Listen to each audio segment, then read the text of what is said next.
27শে August কি ভাবছেন রাখি পরাবেন? তাহলে ভুল করছেন। 27শে আগস্ট হচ্ছে ভদ্রাকাল। ভদ্রাকালে কোনো শুভ কাজ করা যায় না। শনিদেবের বোনের নাম ভদ্রা। তাকে অভিশাপ দেওয়া হয়েছিল।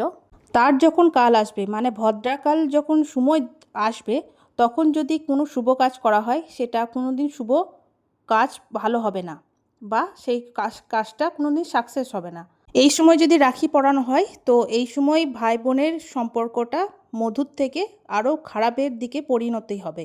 সেটা বোনেরও হবে, ভাইয়েরও হবে, দুজনারই হবে। রাখি হচ্ছে খুব শুভ মুহূর্ত, এটা দেখে করতে হয়। আর রাখি বন্ধন হচ্ছে ভাই বোনের সম্পর্কটি অটুটভাবে, মানে মজবুতভাবে যেন রাখে, সেই জন্য রাখি পূর্ণিমা করা হয়। এটা শুধু ধাগা বেঁধে দিলাম তা কিন্তু না, এটা হচ্ছে ভাই বোনের সম্পর্ক যে সারা জীবন অটুট থাকে, সেই জন্য। ভদ্রাকালীনের সময় রাবণকে রাখি পরিয়েছিলেন তার বোন। তখন তার স্ত্রী বারণ করেছিলেন। তারপরে কি হয়েছে আপনারা সবাই জানেন। রাবণের সব কিছু শেষ হয়ে গেছিল। তাই ভদ্রাকালে কোনো সময় রাখি উৎসব পালন করতে নেই। ভালো সময় বা ভালো মুহূর্ত হচ্ছে শুক্রবার। শুক্রবার মানে 28 তারিখে, 28শে আগস্ট আপনারা রাখি বন্ধন উৎসব পালন করুন।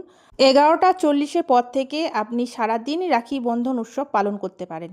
ভাই বোন সবাই চায় যে আমরা ভাইরা সবাই ভালো থাকুক, আর ভাইরাও চায় যেন বোনরা ভালো থাকুক। তাই আমরা যেটা নিয়ম, সেটা নিয়মটা পালন করুন। তো শুক্রবার রাখি বন্ধন উৎসব পালন করুন। তো আমার এইটুকুই বলার। তো আজকের মতো এইটুকু। রাধে রাধে।